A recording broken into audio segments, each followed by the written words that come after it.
everyone. We're going to go ahead and continue our presentation, and our panelists can go ahead and start joining us. So the next segment of our program today looks at the question, how does COVID-19 change voter engagement? And Katie, you can go ahead and start turning on everybody's camera so we can get started. So we have a great panel of experts. As we all know and heard, voting is changing in LA County. I can say changing again because we changed in March and now we're changing again. And so voter engagement has to change as well, given not just the new options for voting that are going to be available with everybody getting a vote by mail ballot, but also given our COVID-19 reality. And as we've heard, and we know it takes partnerships to make all of that happen. And we know from research that voter outreach to be successful takes multiple touches and contacts. And so our panel today is going to talk about the opportunities and the challenges to ensuring voter safety and what are the voting options. They're going to share about what they did for March and how they're going to be adapting their strategies for November. So I wanted to thank you guys for joining us. We have Jenny Carreon, Assistant Vice President for Civic Engagement in Altamed, and also Kirk Samuels, Director of Civic Engagement for Community Coalition. And we have a third panelist who will be joining us briefly, Wilma Franco, Executive Director of the Southeast LA Collaborative. So we're gonna go ahead and start, and I'll do a brief bio before each speaker. So let me go ahead and Jenny's gonna kick off our panel. And hey, Wilma. So Jenny has worked with Altamed in various phases of civic engagement and community power building initiatives. As you all may know, Altamed delivers 1 million annual patient visits through its 50 sites in Los Angeles and Orange County. Jenny has worked to create and implement strategies to achieve Altamed's political priorities and also represents the company to promote eliminating disparities in healthcare access for underserved communities. So thanks, Jenny, for joining us today and sharing your thoughts on this question. How does COVID-19 change voter engagement? Thank you, Astrid, and hello to our fellow policy leaders in this field. I'm going to start off with our PowerPoint presentation that we have. If you can go to the next slide, and this can give you a little more information on who we are and the work that we're doing. Altamed has been the nation's largest community health center, and we've been operating in chronically medically underserved communities for close to 50 years. We started as a social justice movement, through the social justice movement. So ground organizing and empowering our community is something that's very part of our DNA. We decided to step things up about 5 years ago and do integrated voter engagement, and developed a actually comprehensive Get Out the Vote campaign that moves from just voter registration to actually having voter engagement in every aspect of the work that we do when patients visit us. And we did this for the simple reason that eliminating healthcare disparities is a priority of our organization. And we know that giving someone medicine is not going to keep them healthy, and it's not the only thing that they need as a community for us to get stronger and really change the power dynamics. Next slide. I want to talk briefly about some of the work that we did, and in 2018 we contacted over 65,000 of our low propensity voters. Now, we did low propensity voters because most campaigns and parties and elections target high propensity voters, probably like those of us listening today. So we target low propensity voters, and many of them all are patients. And what we see is that when we take time to walk our community members through the process, they are interested in this process. They are excited about voting, and they're also interested in changing the power dynamics that are so prevalent in our community. Next slide. We also did a lot of social media work, and we had several engagements. Close to 23,000 of our patients were engaged through social media. Next slide. Throughout all of our clinics, and especially right now that we're thinking about COVID-19, our work specifically, because we're a healthcare organization, is still happening. So we haven't closed our doors. We're still open to servicing everyone that needs our support in our community, especially with any COVID-19 testing. So at all of our clinics, once you walk into the door, there's information there about the election. There's commercials playing. People are aware, our nurses and our medical staff is wearing census pins or election pins, and there's different messages at different stations of a patient's visit that talks to him about the election. We were able to see over 1 million impressions with all of this work that we did. Next slide. These are some of the results that we saw in some of our highest achieving precincts. So in Southgate, for example, we saw a 300% increase from 2004. And while that's something that we should be very impressed about, the registered voters in that specific precinct is 1,178. So there's still a lot of work for us to do in this arena. One of the things that we noticed is that when we were knocking on people's doors, no one even knew there was an election. We're absolutely targeting community members that nobody else is talking to. And more importantly, people are actually opening the doors to us. We have, we have hats on that says Altamed. We have shirts on that say Altamed. So when we knock on someone's door, they're like, "Oh, you're here from my doctor's office." We're saying, "Yes, we're here from your doctor's office." And your doctor says hello. Your doctor wanted to make sure everything is going well with you. But more importantly, your doctor wanted to let you know what this election is about and how important it is that you get out to vote. And, they're having us come inside the house, get un cafecito. And it's been really a remarkable experience. I've been a political strategist for close to 18 years, and I've been running several campaigns. And at first, when I was getting the numbers of responses that we were getting when we started this work at Altamed, they were just so high. And it really clicked that being a trusted messenger, as what we're seeing with our other panelists today, is really the key to engage our community. Next slide. And one of the most exciting things that happened, and I want to give a shout out to our manager, Cynthia Romo, was having vote centers. So Altamed was chosen to have vote centers at 9 of our locations.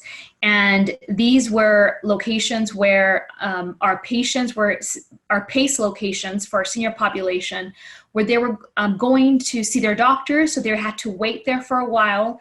And while they were waiting there, they were able to vote. And it just changed the whole dynamic of our experience. It really was a huge win for us. There was 49 vote centers throughout the county, and I just want to congratulate the county for this work. And we're really proud that out of all of the 49 vote centers, we had the most voters turn out at Altamed. And that's something that we take very seriously, and we are very proud of that work. Just institutionally, I have to say that there were some logistical ideas and challenges that we had to overcome as an organization, having to protect patient data and HIPAA and all of our most vulnerable patient information. We had to follow a lot of regulations, but with the results that we had, it really was a game changer for us. Next slide. These are some of our seniors. There was a lot of articles that followed them and spoke to them about why they were so excited. And several of them mentioned they've been registered to vote for several years, but no one had ever taken them to their polling location, or they didn't know how to do it, or this iPad, they don't even know how to maneuver an iPad. And the fact that it was at our location, a place that's been in the community for 50 years, that they know it's a trusted messenger and trusted organization for them as a service provider, they really felt comfortable voting. And our lines were huge, but we were very excited about that. We're very excited to be servicing that, and we look forward to working with the county in expanding not just the locations, but the amount of days, because we just had 1 day per each location. And we think in order to really get more folks to vote, especially during COVID-19, where we are a medical our staff are medical experts, so they understand about social distancing and all of the PPE that's going to be required, and how we're going to be able to keep everybody safe, not just our internal staff, but also our patients and our future voters safe. Next slide. This was at our corporate office, and we also did voting at our corporate office. Ultimate hires, we have 35,000 staff, and 92% of them are from the service area that we work in. So it was really exciting to also see management and all of our corporate staff voting, and they were just so impressed that they were able to vote from work. And that's something I would definitely encourage any organization that has capacity to host one of these. It was a really great experience for our staff. Next slide.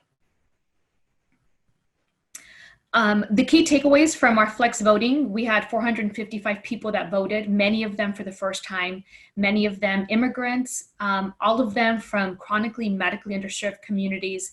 And we were able to do this because we were able to leverage that we're a trusted messenger, and we had strong support from our staff that now really believe in this model. Next slide.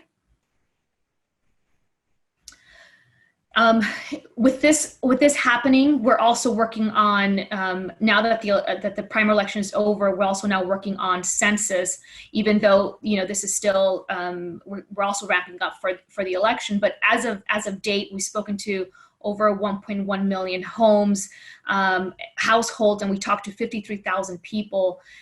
52 of them have already mentioned that they filled out the census, but we still have a long way to go. So we're doing a lot of texting and continuing the civic engagement work. Next slide.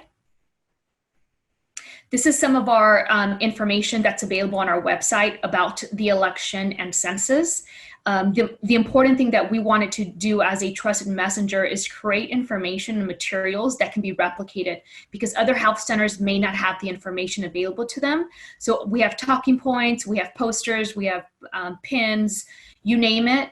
It's all on our website, and you can very easily add your logo and use it as you wish, because in order to really change the power dynamics in our community, we're going to need all health centers and community nonprofits to work together in this. Next slide. This is some of the work that's happening right now in COVID-19. Even though we have stopped a lot of our work, we have moved everything outdoors. So now everything is happening outdoor at our evaluation centers, and people are being talked to about the election and the census. And next slide. And to close, I want to invite everyone to download our app, My Vote, My Health. You can find it very easily. This will keep you informed with all the work that we're doing around the election and just civic engagement generally.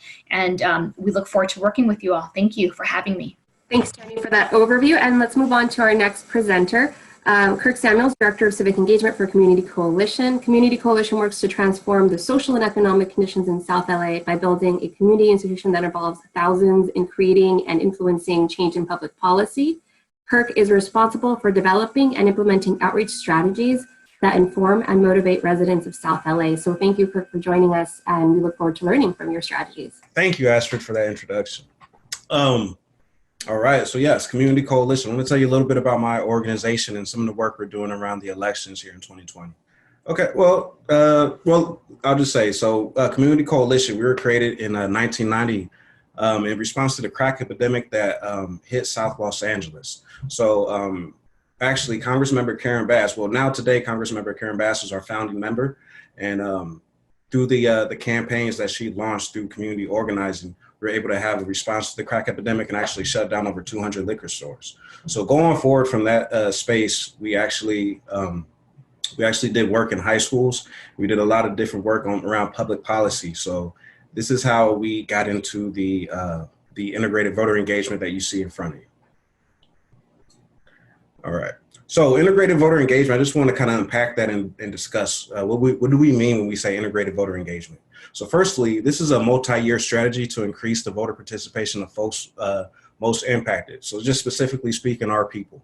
We engage people year round to build relationships, educate them on issues, and motivate them to get involved. So usually when when a campaign is doing outreach, they'll show up once every 4 years to speak with the voters in our community, and then you kind of never hear from them again. So what we wanted to do is make sure that we're engaging our residents, not only during election cycles, but also outside of election cycles, so that they're in the loop and that they have the right popular education to make an informed vote. We work to involve people beyond voting. So once again, it's not just mobilizing somebody to the ballot box, but it's actually keeping them on ramped into the campaigns, the community events, and the other organizing we're doing on a local level. Excuse me. And it's led by local community-based organizations. They have a deep root and embrace IVE as a core part of their organizing strategy and ongoing work. And we develop grassroots leaders who help lead the organizing. So once again, from these grassroots efforts, we're able to develop our residents into real leaders in their community where they can act as a hub of information for their neighbors. They're also doing levels of lobbying and going to hearings and just really getting engaged in the civic process. And we use the use of voter engagement technology and database to increase the scale and systematic tracking and analysis of our voter engagement. So I just know specifically for me, when I first started out doing outreach, I was always using a clipboard and a paper. And now, fast forward a few years, everything is digitized, where we're using tablets to record data and share information using Google spreadsheets. So as the field change, we want to make sure that we're optimizing the best technology possible so we can have the most up-to-date results. Yeah, discussing our voting efforts here in 2020. This past March, when VCA was first implemented in LA County, we were able to contact almost 22,000 voters, and we actually mobilized 140 volunteers to participate in this outreach. So going back to what I stated earlier, having volunteers, having grassroots leaders be part of this campaign is something that's very important and valued by us, because we believe it's our community that should inform and direct the policy. We held 4 community solidarity events. This is a great place to cultivate leadership and cultivate let's say like a pep rally kind of atmosphere for the upcoming election, so we can have the highest turnout possible. And then something that was implemented this time, which actually came in really key, was the vote center oversight. So speaking specifically when it comes to South Los Angeles, and I believe some of the presenters said this earlier, there's a large portion of South Los Angeles voters who prefer to vote in person as opposed to voting by mail. So a lot of people have been going to the same polling places for years and years. So with the closure of a lot of these polling places and transitioning them to vote centers, a lot of our voters were confused. They were going to the old place only to find it being empty, and then not knowing where to go vote or not knowing where the closest voting center is. There's also a digital divide that's happening in our community, where a lot of our elder seniors don't have access to high-speed internet. So that presented an issue.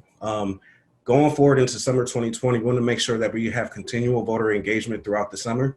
And then in looking towards November, we want to make sure that we capitalize on having state VBMs, vote by mail.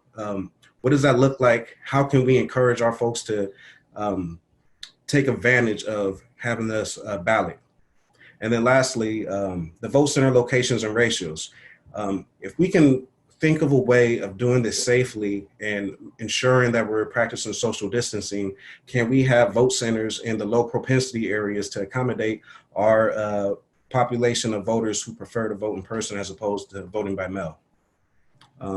Next slide, please. Some of the challenges we encountered during this election year was COVID-19, which is kind of self-explanatory, right? Voters weren't feeling safe to come, voters not coming out. What can we do to make voters feel safe in the event that we do have these physical voting locations for our community? Vote by mail, like we stated earlier. Some folks are just opposed to voting by mail, whether it's government distrust or maybe it's just having a set way of doing something. Vote by mail doesn't seem to be popular in a lot of our for a lot of our community. Creative outreach in the absence of door-to-door. So this is an important one. We find that we have our highest turnaround when we do door-to-door knocks and we have face-to-face conversations with our community members. That intimate conversation where we can exchange information and be completely transparent is really our bread and butter. So we're trying to find a way to pivot that in the event that we're not able to do physical contact. So we've explored with text messaging as opposed to doing the door-to-door, face-to-face conversations, and we're exploring with phone banking. Now we have seen a great responses via the text versus the phone banking, but it still doesn't really capture that same kind of response we had door-to-door. So we're looking to elevate those efforts coming sooner. Elevating the importance of the elections, have everybody talking about it. Simply put, every day when you look at the news, you hear about COVID-19. So it's easily for not only the election, but just local propositions and policies are important to our community getting pushed to the back burner. So how do we keep this in the forefront and keep people focused on election day? The vote center locations, once again, the locations, the equipment, and the poll workers. When we were doing our oversight of the vote centers, we found out that some of the vote centers had lines going around the entire building, going around the block. Meanwhile, other locations that a lot of people weren't privy to were completely empty. So how can we make sure that people have up-to-date information about which locations have the longest lines or the shortest lines? Malfunctioning equipment was something we ran into a lot. We would go to a vote center, they may have 4 machines not working. So how can we make sure that the poll workers are staying on top of the maintenance of the equipment so our community could get in, cast their vote, and leave? Now, some of the opportunities that we do want to highlight and capitalize on are that just during this moment, people want to do something. We've seen a great turnout for our virtual meetings. Now, traditionally, we would do convenings, we would do conventions. We have a huge festival we do every summer called the People Power Festival, where folks will come out and we just get to meet our neighbors. We play music, we eat some really good food, but at the same time, we're getting educated on what public policies and what kind of issues are going on. So, and now that we've lost the opportunity to gather together and have this social space, can we convert these into virtual meetings, kind of like the one we're on right now, and still have that same kind of impact? We just did a car caravan downtown Los Angeles. We were able to turn out over 300 vehicles for Care for All to discuss with the city council. So we do know that people are still want to be engaged, they still want to be active, and they still want to get involved. So how do we use that energy and propel that towards November? Can we increase the VC and low propensity locations? Pretty much what I was alluding to earlier. And then lastly, the technology. Can we galvanize and use this new technology to mobilize our people to the polling place, to the vote centers? All right, so thank you that concludes my presentation. Great, thanks for your presentation. And we're gonna have questions as soon as we hear from our last panelist. So please go ahead and drop your questions in the Q&A. And our last presenter is Wilma Franco, Executive Director for Southeast LA Collaborative. And this is a network of organizations working to increase civic engagement in Southeast LA. Wilma has over 10 years of experience in overseeing nonprofits and community-based programs, and we look forward to hearing from her as well. Hi, thank you everybody, and thank you for having us today. Again, my name is Wilma Franco. I'm the Executive Director for the SELA Collaborative. So we're very happy to be here today. We're glad to be able to join this conversation. We can go to the next slide. So as we mentioned, our collaborative is actually a network of organizations. So I want to just start by honoring all of our members. We have 12 organizations that are part of our collaborative, and all of which are at the forefront of really kind of supporting our community in this time. Next slide. So one of the things that we love to start with is just really kind of highlighting the vision of the collaborative is really our hope is that SELA will become a resource-rich region with a strong nonprofit community and healthy, resilient, civically engaged residents that drive their own future. So this map here, we like to include it. We understand sometimes people consider SELA to be a little larger than what we consider it. So this is what we as a collaborative consider the Southeast region. Next slide. So a lot of our work is really kind of grounded in this regional identity, right? So as we look at our work, it's really looking at that entire map of the small cities, 8 small cities and 2 unincorporated areas, but also an area that has a very large population, right? It's predominantly Latino, it's about 96% Latino community.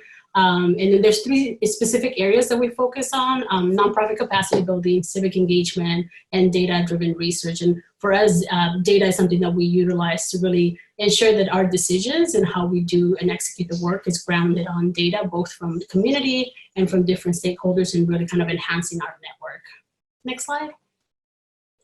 So, as we were thinking of this question that was posed to us, I think, one of the things that I began to really kind of think about was, it's really going to take new ways of reaching our community, engaging our community, and empowering our community. And the best way that I can really kind of, present this information was in some of the work that we're doing around our census work. So you can go next. As we as a collaborative, you can get hit next slide. Thank you.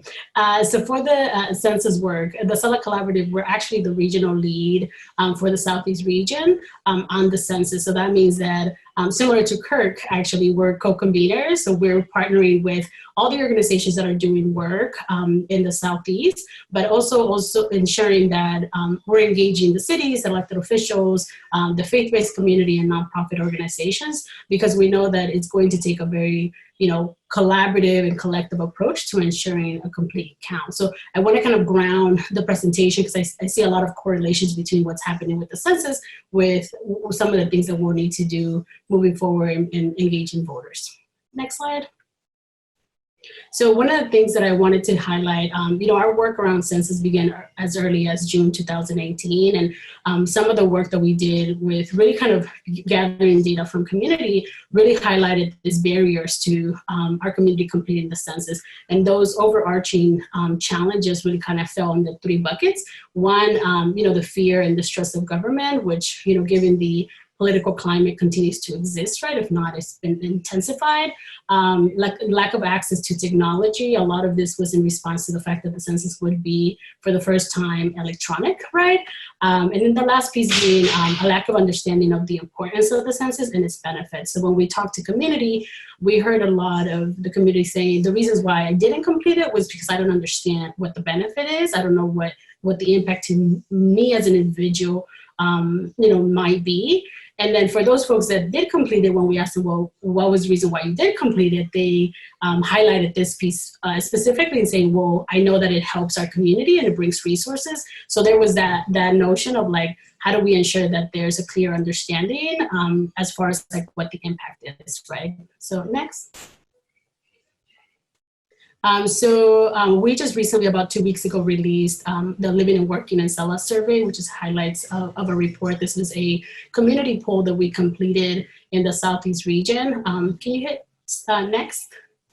So one of the things that we asked our residents was what was their preference in completing the census form, whether it was online by mail. So, more than, 62% actually prefer mail, in person, and in phone. So that, correlates along the lines of what we kind of anticipated with some of the work that we did previously, which became very important because it also highlighted some of the, and confirmed some of the strategies that we had identified. So next slide. So one of the things that for us became very important, right, as we really kind of heard community, collected all this data, was that trusted messages were going to be critical in ensuring that our community felt safe in completing the census and they really understood what was the importance of it. So in our most recent survey, this was also additionally confirmed, right, when we asked, who are the trusted messengers. Doctors and nurses and teachers have continued to be at the top of the list for our community. So this is why the work that Jenny does with Ultimate is so critical to ensuring that our community is aware of how they can be civically engaged, right? Additionally, I think one of the pieces that is not highlighted here, but we knew from previous conversations and data gathering with community, was that youth and family members play a huge role as well in ensuring that our community can complete the census or can engage in different type of civic activity, right? Because of that, I think part of the rationale around the messaging piece was also critical, like ensuring that when we talked about the census, that we made sure that it wasn't just saying, it's important for you to complete the census because, it impacts the electoral vote. Well, that's not something that is going to make that big of a emotional reaction for someone that their interest is like, well, I need resources for school, or my children are struggling, or, those type of messaging, right? So how do we make it applicable to the daily lives of our community? And then the last piece for us was access to computers and support. So can you hit next, please? And so early on, and in partnership, and I love to highlight the fact that as the co-conveners, right, we're partnering with all these different organizations. And one of the things that we did was with all of our colleagues and all of our CBO partners, we identified this top 4 outreach activities ranked by popularity. So as you can, you look at this list, and a lot of it is that face-to-face, like events, conversations, like door-to-door, digital media. Like, how do you also have community assistance centers? But then COVID hits, right? And can you hit next? And what we found was that once COVID came into really kind of changed everything for us, all of the strategies that we had identified were now no longer viable, right? We were no longer able to do these activities. All of our plans, all of our colleagues' plans went out the door, and it really kind of highlighted the only things we have left are this digital media outreach, but also phone banking, right? So this is, again, the work that Kirk and Jenny have been doing around phone banking and really kind of reaching community is critical in ensuring that we have an impact, right? So next slide. So if you've ever attended one of our meetings, you know that we love montage. We love to celebrate all of the colleagues' work. So this was actually an animated, so I would need you to just keep clicking next on this one. So some of the things that we saw was that as our plans shifted, so did the strategies and the creativeness around all of our colleagues, right? So there were things like raffles, memes, specific virtual events for targeting specific community, right? How do you reach the congregations? Because we knew that the faith-based community also plays a role in ensuring that there's that clear message to community that is safe for you to complete the census, right? You can click next. There's a few other. Then there was also, people creating videos, right? How do you make this more friendly? How do you kind of continue to send that message for folks? And then, as we, our partners continue to be at the front line and supporting with COVID, taking every opportunity that we had to really include the census as a message that consistently is being put forward, to continue to remind folks while being sensitive to the fact that there's a lot of need in our community and that our communities are struggling. And then more recently, I think some of the more creative ways that, we've, kind of all come together is around this, census caravans, right? So how do we work together? How do we, throw a party while we're driving and continue to, kind of keep social distancing and ensure that our communities feel hearing about the census, right? And that they completed. So I think for me, the biggest takeaways here, and the reason why I wanted to kind of ground this work on the census is because there's a lot for us to learn from this, new strategies and how our colleagues and a lot of the CBOs that are doing the census work have had to shift their strategies. So I think in order, and as we think about voter engagement, post-COVID, it's going to really take this multidimensional innovative approach. So if we know, for example, that a lot of our Latino community uses WhatsApp for a lot of things, right? How do we run a campaign through that, right? How do we still reach community through that? Is that something that some of us can come together and try to figure out, right? And I think a lot of that is happening now. We know that when it comes to voter engagement, youth are very important, right? And the one thing I see even my, 10-year-old using all the time is TikTok. So how do we, continue to make videos and send it through those channels, right? And then the other piece is moving beyond just access, right? I think COVID has definitely highlighted for us that it's not as simple as saying, here you go, parents, here's a computer. Now you're ready to go and homeschool your children. I can tell you it's been a struggle for me as a single mom to try to homeschool my child. So I think it's going to take a lot of that sense of if, the forms are coming to all the community, that they can vote with the mail-in ballots, then it's going to require us to really also think about how do we help people understand how do you fill that form, right? I personally have family that have already asked well, when we get to the elections, can you help me fill out the form? Because I've never done that. Or I didn't complete it in March because I didn't know how to complete complete the form. So I think those are things that we have to keep in mind. Just saying, here is the form, go ahead and vote, or here's a list of sites doesn't necessarily translate to people actually going out and voting, right? Because there's a lot of other barriers that we often have to overcome. And then, I think the messaging, again, this is going to be critical. I don't think that it's sufficient in saying like, oh, you should go out because it's important. I think we have to continue to send the message of like how these decisions and our participation in the election has a real impact to us as individuals. But I think with COVID, I think we also have to keep in mind that we're living some tough times, and we're, a lot of us, our anxiety is up. Some of us are, stressing out about a lot of things. So if you can hit next, I think we just have to keep in mind, how do we bring humor into this? How do we make this fun? How do we make this exciting and continue to encourage people, right? I don't think that shaming people or saying, why haven't you completed, or why haven't you voted, is going to help. I think is, bringing the humor, the light side of this. And I think our communities are great at doing that. But I think we need more of that, especially at this times where there's not a lot of human interactions and there's so much more safety concerns. So how do we continue to do this? I think is going to be just being very strategic, very innovative in the way that we do it, but it is also going to continue for us to come together collectively and collaborate with each other to ensure that we are really supporting our community. So that's it for my slides. Just the next one, I would just, follow us on our social media channels. Visit us at our website, and please let us know if there's anything else we can support you with. Thank you. Great, thank you to our panelists. I'm gonna ask everybody to come back on live, and we have very limited time for Q&A, but we are gonna transition into a network discussion, and most of our panelists are gonna be in that as well, so we'll have opportunity to continue the conversation.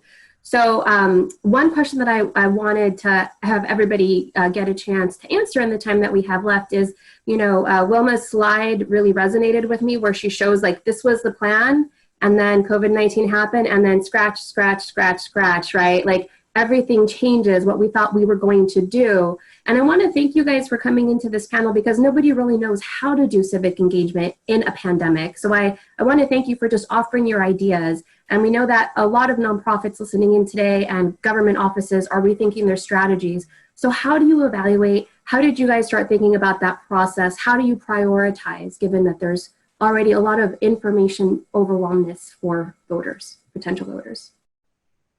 So Jenny, can you go ahead and take that? And then we'll go Jenny, Kirk, and Wilma, so everybody gets a chance to answer. Yeah, thank you, Astrid. We have the luxury and the curse that we are a healthcare organization, right? So we have medical experts giving us guidance on every aspect of every communication that we're doing. So luckily, we've been able to work on everything that we've been working on communicating with our community members, and now thinking of how do we do that in a safe space. What I just want to encourage everyone is that we are still, what hasn't changed is that we're still a trusted messenger.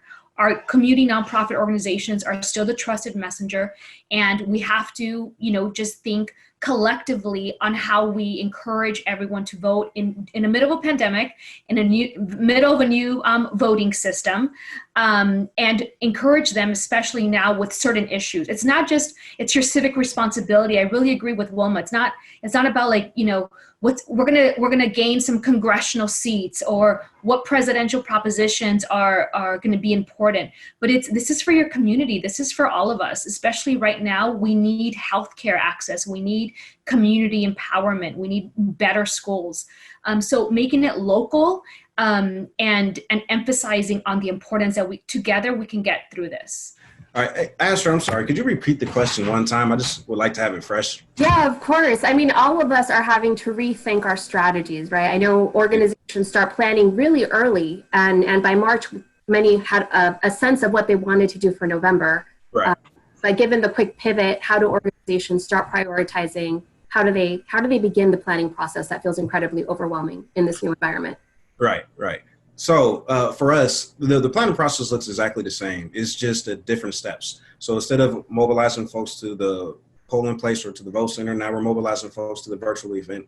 We're still sharing the same information. We're still speaking with the same residents. And we're, like Jenny said earlier, we're still the trusted messenger. So this is what we're honing in on. Yeah. And this is what we have to lift up. We have to lift up. And Kirk, I know you answered on the Q&A, but can you go ahead and share your response earlier about how do you keep the level of engagement and enthusiasm when you transition from in-person to virtual?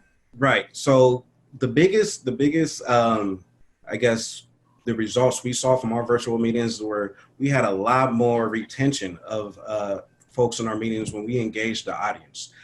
So creating breakout rooms where folks can voice their opinion, where folks can talk to other people that are in the call, get to meet each other, kind of network, creating those environments, making it feel more like an in-person meeting as opposed to like a staff meeting. That's what we saw to be the best. Also, kind of what women said, make it fun. This doesn't have to be something that's mundane. This doesn't have to be something that's boring. We can play music, we can talk, we can still have, laugh, share jokes and memes, and just make it something that's enjoyable for folks because let's be real, we're in the middle of a pandemic. We've all been stuck in our homes and we want to go outside. So how can we make this fun? How can we make this enjoyable for our community members? Yeah, thank you. And Wilma, how do we keep it real with everybody? You had some really great insight about how to keep it very personal. So what would you recommend to folks as they're starting to think about their messaging? Yeah, I think, I think we sometimes overlook the fact that we ourselves, right, as individuals and as leaders are trusted messengers ourselves, right? Like not just our organizations and who we represent, but also us, right? So doing things like, I've seen folks do like this is why I'm voting, or this is why I'm making sure that I'm counted, right? Because the reality is we all have our own networks of colleagues and friends that trust our judgment, right? And look to us to really kind of understand a lot of these pieces.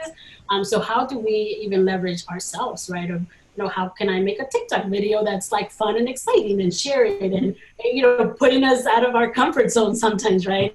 I have the luxury of having two boys that love making videos. So I'm constantly like, you want to make a census video? And then I just let them go and do their thing.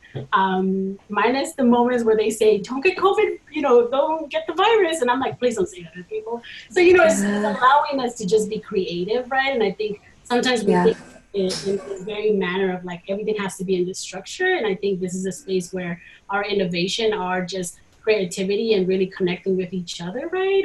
It's Absolutely going to allow us to have these experiences, right? I know that, the Census Caravan was something that, James in Long Beach Forward and Long Beach put together. We joined his efforts, right, to support them in Long Beach. And then, from there, it just sparked this like movement of like, everybody wants to do caravans. And we're like, hey, we're for it. Let's make it a party. Bring back the tailgate parties. So I want to thank everybody. We are at 4 o'clock, so we're going to continue our program. Like I said, we are going to continue our network discussion. Jenny, I think you had a hard stop at 4. So do you want to give everybody just a final thought as we conclude, and we'll continue the conversation with Kirk and with Wilma? Yeah, we have 166 days until the election, and every day is very valuable that we talk to as many people as possible, and we let them know that there's so much at stake for this election. I also want to invite everyone to go to our website, www.myvotemyhealth, and that's where you can find all of our toolkits or any information that you may be able to use. And if you have any input for us or things that we need to change or maybe add in different languages, collectively is how we're going to really change the power dynamics in our community. And we look forward to working with you. Thank you. Thank you for joining us. Bye.